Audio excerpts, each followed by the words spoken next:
नमस्कार दोस्तों, स्वागत है आपका आपके अपने चैनल विरासत बाय एसएसएन पर। और मैं हूं आपका दोस्त सौरभ सिंह नेगी। आज हम पढ़ने वाले हैं बायोलॉजी का एक बहुत ही इंपॉर्टेंट टॉपिक जो एसएससी, रेलवे, पुलिस हर एग्जाम में बार बार पूछा जाता है, डाइजेस्टिव सिस्टम और हार्मोन्स। लेकिन आज हम इसे बोरिंग तरीके से नहीं पढ़ेंगे, बल्कि एक कहानी के जरिए समझेंगे, जिससे आप इसे कभी भूल नहीं पाओगे। दोस्तों, क्या आपने कभी सोचा है जो खाना हम रोज खाते हैं, रोटी, चावल, सब्जी, वो हमारे शरीर में जाकर आखिर करता क्या है?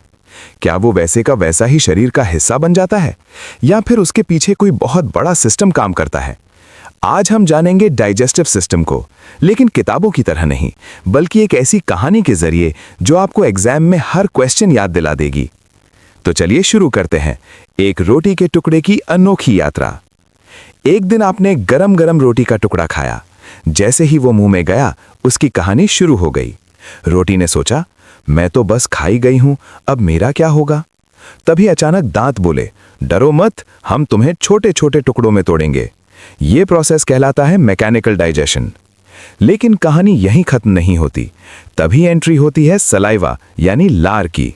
सलाइवा बोला, मैं केमिकल डाइजेशन शुरू करूंगा। इसमें होता है सलाइवरी अमाइलेज एंजाइम। और उसने तुरंत काम शुरू कर दिया। स्टार्च, रोटी, माल्टोज, शुगर। अब रोटी डर नहीं रही थी। उसे समझ आ गया था कि यह सफर उसे बदरने वाला है। अब रोटी मुंह से निकलकर एक लंबी नली में पहुंचती है, जिसे कहते हैं ईसोफेगस यानी अन्न नली। रोटी ने सोचा, यहां तो कोई डाइजेशन नहीं हो रहा। लेकिन तभी वॉल्स हिलने लगीं। यह मूवमेंट कहलाता है पेरिस्टाल्सिस।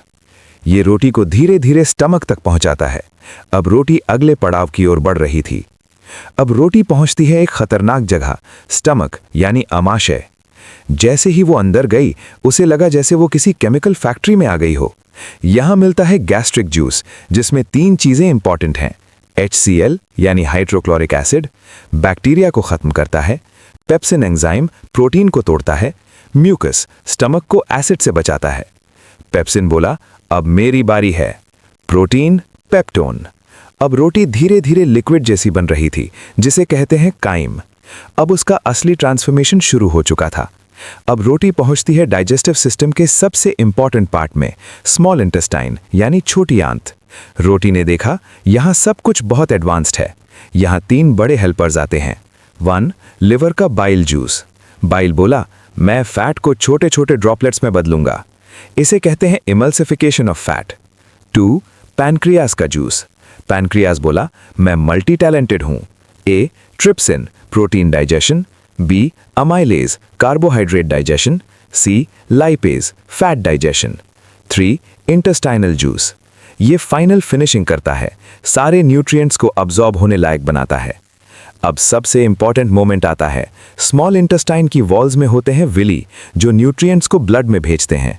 अब रोटी पूरी तरह एनर्जी में बदल चुकी थी। वो अब शरीर का हिस्सा बन चुकी थी। अब जो बचा हुआ वेस्ट है, वो बड़ी आंत में जाता है। A, यहाँ वाटर अब्सॉर्ब होता है। B, और वेस्ट को फीसेस बना दिया जाता है। और अंत में रोटी की जर्नी पूरी हो जाती है। तो दोस्तों, हमने अभी देखा एक रोटी कैसे हमारे शरीर में जाकर एनर्जी में बदल जाती है, यानी डाइजेस्टिव सिस्टम कैसे काम करता है 100%। लेकिन अब एक सवाल उठता है, ये सब कंट्रोल कौन करता है? शरीर को कैसे पता चलता है कि कब एनर्जी चाहिए, कब ग्रोथ करनी है और कब इमरजेंसी में रिएक्ट करना है? यहीं से शुरू होता है हमारा अगला और सबसे इंटरेस्टिंग टॉपिक, टारगेट हार्मोन्स यानी एंडोक्राइन सिस्टम। कल्पना करो, तुम्हारा शरीर एक बहुत बड़ी सिटी है, जहां हर ऑर्गन अपना अपना काम कर रहा है। लेकिन अगर कोई कंट्रोल ही ना करे तो सब कुछ गड़बड़ हो जाएगा। इसलिए बॉडी में होते हैं कुछ स्पेशल मैसेंजर्स, जो बिना दिखे, बिना आवाज के पूरे शरीर को कंट्रोल करते हैं। इन्हें कहते हैं हार्मोन्स। हार्मोन्स क्या होते हैं? ये केमिकल मैसेंजर्स होते हैं जो ग्लैंड से निकलकर ब्लड के जरिए पूरे बॉडी में ट्रैवल करते हैं और अलग अलग ऑर्गन्स को सिग्नल देते हैं। अब कहानी शुरू होती है। हार्मोन्स हमारे शरीर के अत्यंत महत्वपूर्ण केमिकल मैसेंजर्स हैं, जो शरीर के विभिन्न कार्यों को नियंत्रित और संतुलित रखते हैं। ये शरीर में ग्रोथ, मेटाबॉलिज्म, रिप्रोडक्शन और इमोशंस जैसे महत्वपूर्ण कार्यों को रेगुलेट करते हैं। मानव शरीर एक जटिल मशीन की तरह कार्य करता है, जहां हर अंग और प्रणाली को सही समय पर सही निर्देश मिलना जरूरी है। यही कार्य हार्मोन्स करते हैं।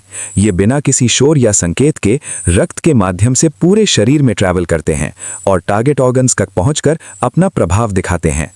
हार्मोन्स वे केमिकल पदार्थ हैं जो एंडोक्राइन ग्लैंड्स यानी अंतःस्त्रावी ग्रंथियों द्वारा स्त्रावित होते हैं और रक्त के माध्यम से शरीर के अन्य अंगों तक पहुंचकर उनके कार्यों को नियंत्रित करते हैं।